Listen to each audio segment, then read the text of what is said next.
नमस्कार, आदाब। मैं अंजलि राय, आप देख रहे हैं खबरें हिंद। खबरें हिंद में आपका स्वागत है।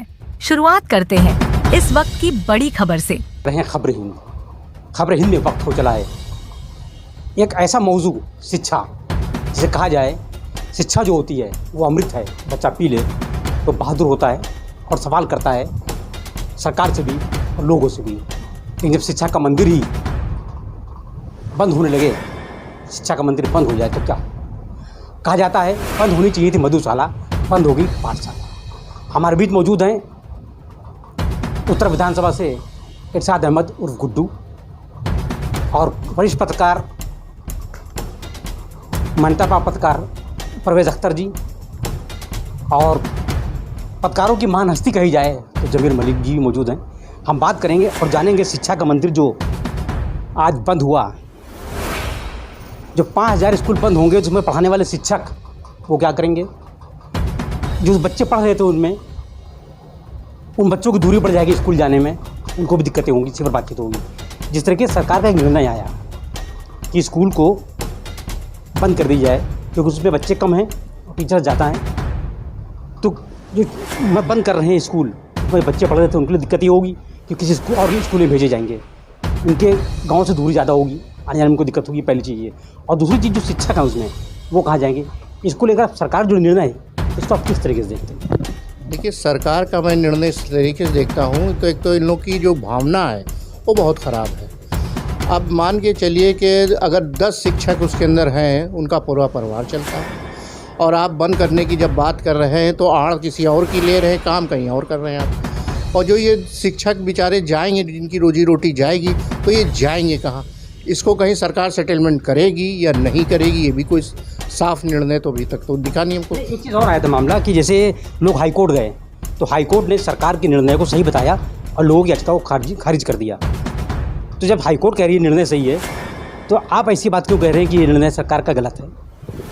देखिए, हाईकोर्ट तो ये हमको लगता है, जहाँ तक जब बाबरी मस्जिद का मामला आया था तो हाईकोर्ट को तो वहीं किनारे लगा दिया था बीजेपी सरकार ने, और उसके बाद भी अगर वो कर रही है तो कोई बहुत बड़ी बात नहीं है। और ये तो एक दिल को तसल्ली देने वाली बात है। जैसे आपने हाईकोर्ट का दिया, हाईकोर्ट माने नथिंग, यानी जब उसकी कोई वैल्यू बीजेपी में नहीं है, संविधान ही चेंज करे दे रहे हैं पूरा है तो। और आप गौर करें कि जो ये शिक्षक वाली जिससे आपने जिक्र कर रहे हैं, अब इनके जो घर की रोज़ी रोटी किसी की चल रही थी तनख्वाह ला के, अब वो कैसे चलेगी? और जो बच्चे उनके परिवार में होंगे कैसे पढ़ेंगे लिखेंगे, क्या करेंगे? उसकी कोई गारंटी देगी सरकार? एक चीज़ और चला था मामला, 69,000 भर्ती शिक्षकों की, वो अभी तक नहीं हुई थी। तो क्या सरकार ने उस चीज़ से बचने के लिए, अपने आप को बचाने के लिए ये निर्णय लिया है? देखिए, सरकार एक मैजिक है, बीजेपी सरकार नहीं, एक मैजिक है। वो ऐसे ऐसे काम करेगी जो आपकी कल्पना से बाहर होगा। जो आपने जिन शिक्षाओं की बात की है, वो कब से बेचारे एड़ी रगड़ रहे हैं, सरकार से डिमांड कर रहे हैं बहाल की। कुछ हुआ? आज तक नहीं हुआ, ना होगा। हमको तो नहीं लगता होगा। 27 भी ज़्यादा दूर अब नहीं रह गया है, अब वो मुश्किल ही लग रहा है मुझको। बाकी हम समाजवादी वाले जब आएंगे तो इस मुद्दों को खूब जोर और शोर से उठाएंगे, और जितना हम लोग से हो सकेगा न्याय दिलाने की कोशिश जनता को हम लोग देंगे, चाहे वो शिक्षक हो या पीड़ित लोग हों, जो भी हो, उनको न्याय दिलाने की कोशिश करेंगे हम लोग। ये हम लोग का वादा है। मैं पूरी पार्टी की तरफ से ये बात रख रहा हूँ। उत्तर विधानसभा का मैं उपाध्यक्ष हूँ, लेकिन जब मेरी सरकार आएगी तो हम कहीं ना कहीं जो भी इन्हें गलत सलत काम कर रहे हैं उसको सही करने का काम हम करेंगे, और ज़रूर करेंगे।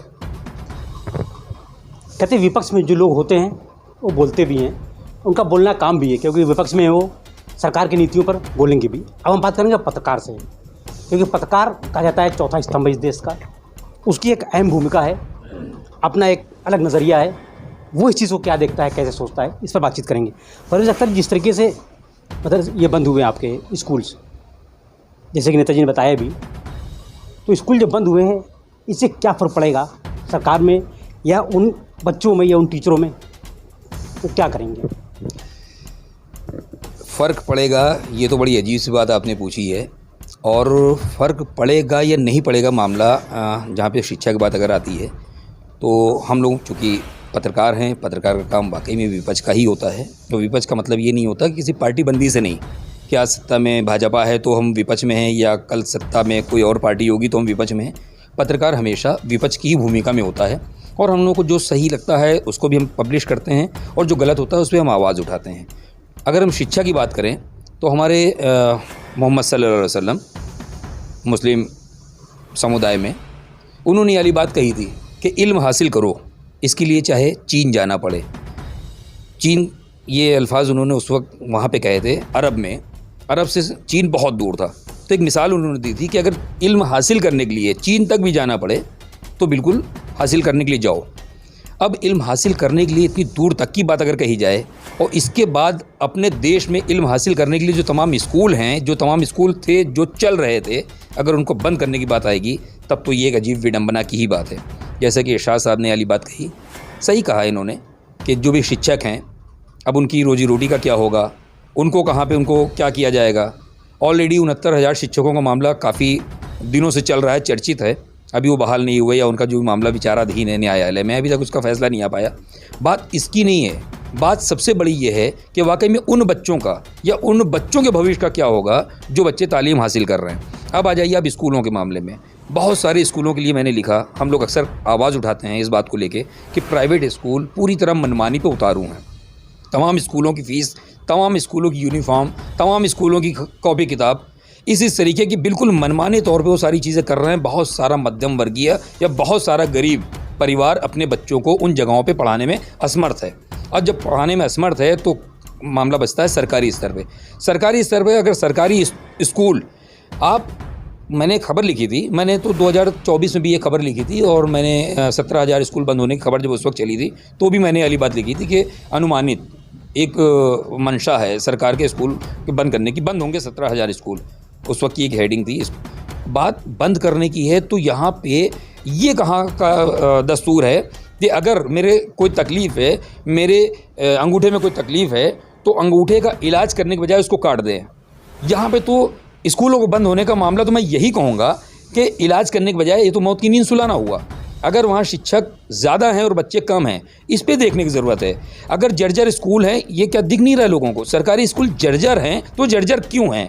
सरकारी स्कूलों में सुविधाएं कम हैं तो वो सुविधाएं कम क्यों हैं? मिड डे मील का अक्सर करके तमाशा होता है, अक्सर करके कुछ जांबाज पत्रकार उस बात को पब्लिश भी करते हैं कि किस तरीके से खाना मिल रहा है, किस तरीके से क्या हो रहा है। सरकार बहुत सारा पैसा खर्च करे, सरकार के मद में या पैसा खर्च करने में कमी नहीं ना, उसका तो खर्च हो ही रहा है। एक बहुत मोटी तनख्वाह शिक्षकों को दे रही है, एक बहुत मोटा जो फंड आता है स्कूलों के नाम पे वो खर्च हो रहा है, लेकिन तरीके से नहीं हो रहा है। जर्जर इमारतें हैं, कई जगह पे बिल्कुल बिल्डिंगें टूटने के कगार पे। सरकार ने इन सब चीज़ों को देखते हुए उन स्कूलों को मर्ज करने की बात कही कि ये स्कूल में शिक्षक है, बच्चे कम हैं, बिल्डिंग जर्जर है, तो अगर इनको कहीं मर्ज कर दी किसी स्कूल में तो उससे बेनिफिट मिलेगा, भविष्य बनेगा बच्चों को। नहीं, ऐसा कुछ नहीं ना, जहाँ तक मैं देख रहा हूँ बहुत सारे बच्चों के लिए हम लोग भी सिफारिश करते हैं। बहुत सारे बच्चे भाई यहाँ पे RTE के तहत जो है उसके बच्चों के लिए कहा जाता है, बहुत सारे लोग मारामारी कर रहे होते हैं, कहीं कुछ नहीं। 2-3 बच्चों के प्राइवेट स्कूल अगर करते भी हैं, CMS तो खास तौर से बदनाम है इस बात को लेके, वो तो ऐसे बच्चों को कहीं से लेता ही नहीं ना, बहुत सोर्स लगता है तो इतनी कमियां निकाल देता है, इतनी कंडीशंस निकाल देता है जिसकी वजह से उस मध्यम वर्गीय बच्चे का एडमिशन नहीं हो पाता है। तो ये सब कहने की बातें, मर्ज करने वाला मामला। मैं कह रहा हूँ आप इसको पलट के क्यों नहीं करवा देते हो? आप उन सरकारी अधिकारियों के बच्चों को सरकारी स्कूल में ही पढ़ने के लिए आदेश क्यों नहीं कर देते हो? क्यों नहीं आप प्राइवेट स्कूल से सीख के बिल्कुल वही तरीका आप सरकारी स्कूल में करने लग जाते हो? अब यहाँ पे कहने वाली बात है, मैंने कहा ना कि हम लोग का काम विपक्ष का होता है, अच्छा भी दिखाते हैं, बुरा भी बताते हैं। मैं कह रहा हूँ दिल्ली सरकार में जिस वक्त केजरीवाल वहाँ पे थे, मैं उनकी तारीफ़ नहीं कर रहा हूँ और ना ही मैं किसी पार्टी की अलग से बात कर रहा हूँ। उन्होंने एक बात को लेके करके दिखाया, बहुत सारे सरकारी स्कूल ऐसे हो गए थे कि तमाम लोगों ने अपने प्राइवेट स्कूलों से बच्चों को नाम कटा के और सरकारी स्कूलों में नाम लिखाए थे। मैं कह रहा हूँ आप अच्छी चीज़ों की नकल क्यों नहीं कर ले रहे हो? ये एक इच्छा शक्ति के ऊपर है, अगर करना चाहें तो। यहाँ पर मैं फिर यही बात कहूँगा कि यहाँ पर इलाज करने के बजाय गला घोटने जैसा ये आदेश है। मैं तो यही कहूँगा उन स्कूलों में क्यों नहीं सुधार किया जा रहा है और क्यों नहीं, अगर करेंगे तो अपने आप सारी चीज़ें सही हो जाएंगी। काफ़ी टाइम से बहुत सारे स्कूल जर्जर हैं, जर्जर हालात में हैं, कई छतें गिर रही हैं, कहीं बाउंड्री गिर रही है। खासकर आपके लखनऊ क्षेत्र में प्राइम लोकेशन है घंटा का, वहाँ की बिल्डिंग गिरा दी गई, 4 से 5 साल हो गए, वो नहीं बनी। तो क्या सरकार की मंशा थी ऐसी कि बिल्डिंगें जर्जर रहेंगी, गिरती रहेंगी, हम पैसा नहीं लगाएंगे, स्कूलों को बंद कर देंगे? मेरे अपने इस बात में सारी बातें आ गई हैं। अगर आप गौर करें कि इलाज न करते हुए मौत की नींद सुलाने जैसा मामला है, मौत की नींद सुलाने जैसा ये आदेश है। मैं अपनी बात में ये जो कह रहा हूँ, इस बात पे अगर आप गौर करें तो बात यही है कि इस चीज़ को सुधारने के बजाय और उसको आप बिल्कुल जर्जर पोजीशन पर लाते हुए, भाई आप 1 लाख रुपए तक शिक्षक की तनख्वाह है, एक प्रिंसिपल की तनख्वाह है 1 लाख तक, 80,000 शिक्षक की तनख्वाह है, क्या ड्यूटी देते हैं, किस तरह बच्चों को पढ़ा रहे हैं, क्या हमसे आपसे छुपा हुआ है सब कुछ? लेकिन इस चीज़ को सुधारने के बजाय ये आदेश, हमें नहीं लगता कि आदेश सही है। सरकार को इस पर विचार करना चाहिए और इस चीज़ को सही करना चाहिए, क्योंकि आज भी जनता बहुत उम्मीद से सरकार की तरफ देख रही है, बहुत उम्मीद से। अभी कुछ दिन पहले एक वक्ता तो मैंने अपनी एक बात कही कि बहुत सारी बातें जनता को जो लगता है कि उसके सरकार से बड़ी उम्मीदें हैं, और जो एक उम्मीद होती है वो इंसान के अंदर एक, मतलब यूँ कह लीजिए कि ज़िंदगी गुजारने की एक ऊर्जा पैदा कर रही होती है, उम्मीद। अब उस उम्मीद को कैसे, कहाँ पे डामाडोल किया जाता है। मैंने अपने वक्तव्य में यही बात कही थी, कहीं पे ये चल रहा था कि अगर राष्ट्र हित में 100 रुपये लीटर पेट्रोल खरीदना है तो हम खरीद रहे हैं, 900 रुपये का गैस का सिलेंडर घर के लिए लेना है तो हम ले रहे हैं, 8 या 9 रुपये बिजली का यूनिट, जैसे कि अभी आदेश आया है कि कुछ दिनों बाद हो सकता है हम लोगों को 13 या 14 रुपये यूनिट बिजली लेनी पड़े। लेकिन खैर, सरकार राष्ट्र हित में अगर ये चीज़ कर रही है तो हमें लेना है तो हम खरीद रहे हैं। बहुत सारे टैक्सेस सरकार लगा रही है, हम उसको पे कर रहे हैं सिर्फ इसलिए क्योंकि राष्ट्र हित में है। लेकिन जब हमसे मंचों से, जिस वक्त नेता ये बात हमसे बोलते हैं, जिस वक्त जनता से यही बात बोलते हैं कि अब आपको पेट्रोल 50 रुपये में मिलेगा, अब आपको गैस 400 में मिलेगी, अब आपको बिजली इतने यूनिट फ्री मिलेगी, तो ये एक उम्मीद होती है। इस उम्मीद पे जब आदमी को लग रहा होता है तो उस उम्मीद के बाद फिर एक महंगी शिक्षा भी हमें लेनी पड़ रही है, फिर हमको महंगा स्वास्थ्य सिस्टम है उसको भी हमें देखना पड़ रहा है। कई स्तर पे, चूँकि हम लोग ज़मीनी स्तर के पत्रकार हैं, हम लोग एक ही चीज़ को लेके चलते हैं। जिस वक्त डॉक्टरों से हम लोग ये वाली बात करते हैं कि आप बाहर की दवाई क्यों लिख रहे हो, एक गरीब मरीज़ अगर आया हुआ है सरकारी अस्पताल में तो डॉक्टर उस जगह पे कहता है कि मेरे पास दवाई ही नहीं ना, वो तो दवाई ही नहीं ना जिससे इस मरीज़ को फ़ायदा हो सकता है। तो दोनों तीनों तरफ से बातें हैं। कुल मिला के समझा जाए, सरकार के पास शिक्षा के लेकर दवाई नहीं है, सीधे मरीज़ को ही पहुँचा देना है। आप इनकी बात से कितना इत्तेफाक रखते हैं नेताजी? इस तरीके से कही परवेज़ भाई ने बात, इससे आप कितना इत्तेफाक रखते हैं? देखिए, परवेज़ भाई ने जो भी कही बात वो ज़मीन से जोड़ के कही है, और जुनून बात है कि जो सरकार है वो सुनना अपने आगे किसी की नहीं चाहती है। वो सिर्फ जो है गाय, मुसलमान, पाकिस्तान, इस पे काम कर रही है। वो मेरे भारत की जो जनता है, हम तो दुआ देंगे माशाल्लाह, कब अकल लौट के आएगी। शायद मैं अपनी भारत से बहुत प्यार करता हूँ, मेरी भारत की जनता, उसमें मैं भी आता हूँ। कब अकल लौट के आएगी भारत की जनता? ये जो अनभक्त जो चिल्लाया करते हैं, कुछ हैं, ज़्यादा नहीं है, कुछ हैं, लेकिन बहुत जल्द जनता लिख लेगी, डंडा लेके लिख लेगी। जितने अनभक्त हैं इनको जब तक पीटा नहीं जाएगा, वरना मेरा भारत कहीं और जा रहा है। आप तो विपक्ष में हैं, उसके बाद भी आप लोग ऐसा काम क्यों नहीं करते हैं? उन चीज़ों को लेकर आंदोलन करें या जनता तक जाएं, जैसे पीडीए बनाया, पीडीओ को लेकर काम कर रही है अखिलेश यादव, लेकिन ज़मीनी जो ज़रूरतें हैं लोगों की, उस पर कहीं विपक्ष काम नहीं कर रहा है। तो कैसे आप उम्मीद करते हैं कि 27 में क्या होगा? 27 में जनता जो अपना फैसला सुनाएगी उसको ये काट नहीं पाएंगे, ना ही उसमें कोई रद्द बदल कर पाएंगे, क्योंकि जनता का निर्णय आखिरी निर्णय होता है। और जनता इतनी परेशान हो चुकी है, वो चाहे मेरा कोई हिंदू भाई हो, मुस्लिम हो, सिख हो, ईसाई हो, हर आदमी के किचन से हर चीज़ गायब हो गई है। और शायद मोदी ने अडानी जी को वो भरना शुरू कर दिया है, लेकिन अडानी जी पे भी बड़ी गाज गिरती चली जा रही। जो इसराइल में उन्होंने सब अपना पहाड़ बनाया था, या मोदी जी ने बनाया था, या उन्होंने बनाया था, वो सब डैमेज हो गया है। ईरान ने सब डैमेज कर दिया है। और आज जो मेरे अनभक्त हैं यहाँ के, जो भारत के, ये सोचते हैं उसकी तारीफ़ करना है क्योंकि वो मुसलमान था। अरे अपने भारत की तारीफ़ करो, भारत को आगे बढ़ाने की बात करो। जो मेरे हिंदू भाई हैं, जितने अनभक्त हैं ना, इन अनभक्तों को ये सोचना पड़ेगा, आज नहीं कल सोचना पड़ेगा। मैं आपके चैनल पे खुलेआम कह रहा हूँ, इनको कल सोचना पड़ेगा। कल अफसोस होगा जब ये सरकार जाएगी, तब ये लोग अपना जो खजाना देखेंगे, वहाँ कुछ नहीं मिलेगा इनको। सिर्फ अनभक्तों को जो इन्हीं ने जो पैसे दे दे के एक फ़ंड जारी करते हैं बाकायदा, ये लोग तो RSS है अपना फ़ंड जारी करती है कि जाइए इतना फ़ंड ले जाइए, जाइए बलगलाने के लिए ले जाइए, इतना फ़ंड ले जाइए हिंदू मुसलमान के लिए ले जाइए। तो ये सब कर रहे हैं, हमारे भारत को इतना पीछे कर दिया। आज दुनिया में सबसे ज़्यादा हमारी बदनामी हो रही है। क्यों हो रही है? क्योंकि मेरा भारत बड़ा महान था और बहुत अच्छा है और हमेशा रहेगा। लेकिन इन लोगों ने जो कड़ी ला के नाथूराम गोरखे और देखिए, हम बात कर रहे हैं शिक्षा की, उसी पर बात होगी। स्कूल बंद हुए, शिक्षा पे जो गरीब बच्चे हैं, खासकर दलित हैं, ओबीसी हैं, खासकर वो ग्रामीण क्षेत्र जहाँ पर कायदे से लाइट भी नहीं आती, वहाँ पे स्कूल अगर 100-200 मकान है, वहाँ पे एक स्कूल है, बंद हो जाएगा तो उन बच्चों को कई किलोमीटर पैदल चल के जाना पड़ेगा। तो उसके लिए आपकी पार्टी या विपक्ष क्यों नहीं आवाज़ उठा रहेगा कि आवाज़ उठाए और जो स्कूल बंद करने की सरकार का निर्णय है उस पर कोई कार्य करे? ऐसा नहीं कि जो अख्तर भाई कह रहे हैं कि निर्णय जो हम लोग का है वो बहुत तेज़ी से काम कर रहा है और हम लोग ज़मीन पे अब काम कर रहे हैं। पहले हम लोग ने एक दफ़ा आपने मेरा इंटरव्यू लिया तो मैंने आपसे कहा था कि अब हम लोग ने इनकी जो कलाकारी है वो पकड़ ली है, लेकिन हम आपके माइक के सामने नहीं कह सकते। जैसे हमने अभी लोकसभा चुनाव में मैंने आपसे एक दफ़ा इंटरव्यू में कहा था कि हमने उस पे काम किया और आज भी हम लोग उसी पे काम कर रहे हैं। तो 27 में जीतने का जो काम करेंगे, जो आपने हमसे बताया है कि जो गरीब लोग बच्चे पढ़ने जा रहे हैं, हम लोग पूरा ध्यान रखें, पूरा माइंड में है और उसको पूरा फॉलो करेंगे जिस दिन हमारी सरकार आ जाएगी। बहुत अच्छी बात आपने कही। अब हम बात करेंगे एक ऐसे पत्रकार से जिन्होंने अपने जीवन में शिक्षा पर बहुत बात की होगी, पढ़ाई भी की होगी और स्कूलों को देखा भी होगा, सरकारी स्कूलों को भी और प्राइवेट स्कूलों को भी। जिस तरह के सरकारी स्कूलों के बच्चों को एक स्कूल से कर दिया जाएगा और फिर उस स्कूल में ड्रेस होगा महंगा, उनको जूते खरीदने पड़ेंगे, उनको किताबें लेनी पड़ेंगी, तो क्या उस बच्चे पर बोझ पड़ेगा तो बच्चा क्या करेगा, कैसे उनकी शिक्षा पूरी होगी? सरकार की क्या मंशा है कि जो गरीब लोग हैं वो ना पढ़ें और वो सवाल ना कर पाएँ? आप क्या सोचते हैं? जैसे कि अभी अब हमारे परवेज़ अख्तर साहब ने बताया कि सारी बातें उन्होंने बताई दी हैं कि शिक्षा बहुत अहम ज़रूरी है हमारे परिवार में, पूरे देश के लिए शिक्षा बहुत ही ज़रूरी है। मैं यही कहूँगा, फिर विपक्ष वाली बात हो जाती है कि जैसे 69,000 शिक्षक पहले ही आंदोलन कर रहे थे रोडों पे आके, उनको भर्ती की जाए, उनको कहीं ना कहीं लगाया जाए। अब 5,000 स्कूल जब बंद हो जाएंगे तो वो सब बेकारी हो जाएंगे, वो कोई काम के नहीं रहेंगे।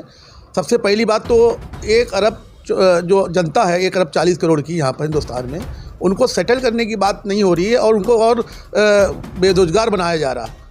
बेरोज़गार होंगे तो क्राइम बढ़ेगा। क्राइम, देखिए, शिक्षा होगा, शिक्षा बहुत ही ज़रूरी है। शिक्षा का महत्व ये है कि जितने अध्यापक हैं और स्कूल वगैरह कॉलेज खुलेंगे, पहले की सरकारें आई, ऐसा नहीं है, ये सरकार भारतीय जनता पार्टी की पहली सरकार है। इससे पहले सरकारें आती थी और उनको सब्सिडी दी जाती थी, बहुत से कॉलेज स्कूल खोले जाते थे, तमाम स्कॉलरशिप दी जाती थी। अभी इससे पहले बगल में बैठे हुए मैं समाजवादी पार्टी के नेता हैं, इनकी सरकार में भी अखिलेश यादव ने बहुत से लोगों को स्कॉलरशिप दी, बहुत सी लड़कियों को 5-5 हज़ार 10-10 हज़ार रुपये मिले, किसी को लैपटॉप मिला। ऑनलाइन शिक्षा उसी से प्राप्त की उन्होंने बहुत से लोगों ने, और शिक्षा का बढ़ावा जो हुआ वो इनकी सरकार में हुआ, ये तो हम मानते हैं। और अगर ये सब स्कूल बंद हो जाएंगे, कॉलेज बंद हो जाएंगे, बच्चों को बड़ी दिक्कतें होने वाली हैं और जो अध्यापक हैं वो भी बेकारी हो जाएंगे। तो मिला के समझा जाए कि जो बच्चों के अभिभावक हैं उनकी जेब पर कहीं ना कहीं इस पर असर पड़ेगा। बिल्कुल पड़ेगा भाई, जब एक कमाई का ज़रिया अगर वो उनको इतनी बड़ी दूर तक पढ़ के आए, यानी बीएड कर दिया उन्होंने और एक शिक्षा प्राप्त कर ली है एक बच्चों को पढ़ाने के लिए, उनके पास एक यही ऑप्शन था। जब पढ़ाएंगे नहीं और बच्चे भी नहीं पढ़ पाएंगे, खुद की भी इनकम इसी से होती है भैया, पढ़ाएंगे कमाएंगे, वही शिक्षा का आगे बढ़ेगी। बहुत अच्छी बात आपने कही कि जो बच्चे होंगे उन बच्चों के लिए शिक्षा महंगी हो जाएगी, क्योंकि उनको प्राइवेट स्कूलों में तमाम वो चीज़ें खरीदनी पड़ेंगी जो सरकारी स्कूलों में फ्री मिलती थी। अब देखना होगा कि क्या होगा आने समय में, इस पर ही बात होगी। एक आखिरी बात और मैं पूछूंगा परवेज़ अख्तर जी से, शायद वो कुछ ऐसी बात कहना चाह रहे हैं कि वो ज़मीनी पत्रकार हैं, ज़मीन से जुड़े हुए, क्या कहना चाहते हैं अब आखिर में दर्शकों से और सरकार की से क्या कहना चाहते हैं? मैं शिक्षा की, जैसे कि अभी शुरू में भी मैंने ये वाली बात कही और बहुत बेहतरीन अंदाज में मेरे जमील भाई ने भी ये वाली बात कही कि जो शिक्षा का जो मामला है, हमारे नेताजी ने भी ये वाली बात कही। बात यहाँ पे सबको समझना है और समझने की ज़रूरत है। शिक्षा हर हाल में ज़रूरी है। कोई भी शिक्षित आदमी खाली शिक्षित नहीं होता, वो सभ्य भी हो जाता है, और जहाँ उसके अंदर सभ्यता आती है, अभी आप देखेंगे, क्योंकि मेरे ये अल्फाज किसी की आस्था को ठेस पहुँचाने के लिए नहीं ना, और ना ही मैं ठेस पहुँचाना चाहूँगा, क्योंकि सबकी अपनी अपनी आस्थाएँ होती हैं। अभी सावन माह शुरू होने जा रहा है, सही से अभी शुरू भी नहीं हुआ, कांवड़ यात्राएँ शुरू हो गई हैं। कांवड़ यात्राएँ इस वक्त सही मायनों में अगर आप गौर करें तो एक जैसे एक दर्द को लेके चल रही हैं। दर्द का मतलब ये है कि कोई गाड़ी अगर छू गई बहुत सारे वीडियो ऐसे वायरल हो रहे हैं जो कि साफ साफ असभ्यता दिखाते हुए, ये कौन सी आस्था है? जाहिर सी बात है, मैं तो वहाँ पे यही कहूँगा, ना उस कांवड़ यात्रा में किसी नेता का लड़का होता है, ना उसके अंदर किसी अधिकारी का लड़का होता है, ना ही अडानी अंबानी का लड़का होता है। अगर आप गौर करें तो चूँकि वो लोग अपने बच्चों को शिक्षित करा चुके होते हैं, और जहाँ पे शिक्षित करा चुके होते हैं तो फिर वो लोग इन सारी चीज़ों से दूर होके अब सभ्यता के साथ ज़िंदगी गुजार रहे होते हैं। तो यहाँ पे शिक्षा बहुत ज़रूरी है, क्योंकि जो हालात बन रहे हैं, बनते चले जा रहे हैं। अभी पिछले साल मेरी बेटी ने मुख्यमंत्री जी को और प्रधानमंत्री जी को एक चिट्ठी दी थी। उस चिट्ठी में उसने आग्रह किया था, प्रधानमंत्री जी मैं पढ़ना चाह रही हूँ। और ये एक लेटर की जो उसकी हेडिंग थी सिर्फ इस बात को लेके थी कि हमारे जैसे करोड़ों बच्चे ऐसे हैं जो पढ़ना चाह रहे हैं, लेकिन उनके माँ बाप एक मुकाम तक आके अपने आप को, क्योंकि महंगाई का जो आलम है किसी से छिपा नहीं ना, एक मध्यम वर्गीय किस तरीके से अपना घर चला रहा है। और इसके बाद भी शिक्षा हमारा अधिकार है, शिक्षा देना सरकार की जिम्मेदारी है, हर एक बच्चे को शिक्षित करना सरकार की जिम्मेदारी है। अगर वो जिम्मेदारी इस तरीके से पूरी की जाएगी तब तो ज़रूर, जहाँ तक हमें लगता है कि इस तरीके से आपने बड़ी प्यारी बात कही इस बात पे कि एक गांव या एक कस्बे के अंदर कोई सरकारी स्कूल है, अगर वो वहाँ से बंद होता है, अगर उसको किसी अन्य स्कूल में मर्ज किया जाता है, वो स्कूल कई किलोमीटर दूर है, तो जाहिर सी बात है कि या तो वो बच्चा फिर अपनी पढ़ाई को डंप करेगा, और या तो अगर वहाँ तक जाएगा तो एक नए खर्चे के साथ जाएगा, जो कि खर्चा हो सकता है उसके अभिभावक ना वहन बर्दाश्त कर पाएँ। तो मैं यही चाहूँगा आपके इस चैनल के माध्यम से कि जो भी स्कूल के मामले हैं, जो भी जिन जगहों पे, उनको सुधारने की ज़रूरत है। बंद करना विकल्प नहीं ना, उन स्कूलों को नए सिरे से मोडिफाई। भाई बहुत सारी चीज़ों में बदलाव आता है। हम लोग किसी टाइम पे फीएड से चलते थे, एम्बेसडर से चलते थे, मोटरसाइकिल में राजदूत से चलते थे, बजाज स्कूटर से चलते थे, लम्ब्रेटा से चलते थे। आज हम लोग हाईटेक, आज हम लोग जो हैं ई व्हीकल से चल रहे हैं। आज हम लोग मर्सिडीज़, बेंज, फॉर्च्यूनर, इन सब गाड़ियों को हम अपडेट हुए हैं ना। ये कौन सा तरीका है कि हम अपडेट होने के बजाय हम क्या फिर पैदल क्या आदिकाल में वापसी की तैयारी कर रहे हैं? तो मैं आपके चैनल के माध्यम से यही कहना चाहूँगा कि बात अगर शिक्षा की है तो हर नागरिक का अधिकार है शिक्षा पाना, और सरकार की जिम्मेदारी है उनको शिक्षा देना। बहुत सही बात आपने कही कि शिक्षा हमारा अधिकार है। सरकारें चुनी इसलिए जाती हैं कि जनता की ज़रूरतें जो हैं वो सरकार पूरा करे। उनकी जिम्मेदारी बनती है कि शिक्षा, स्वास्थ्य, इस पर काम करके जनता की सुविधाओं का ध्यान रखा जाए। अब देखना होगा कि आने वाले समय में सरकार क्या करती है, इस पर क्या निर्णय लेती है, ये वक्त ही बताएगा।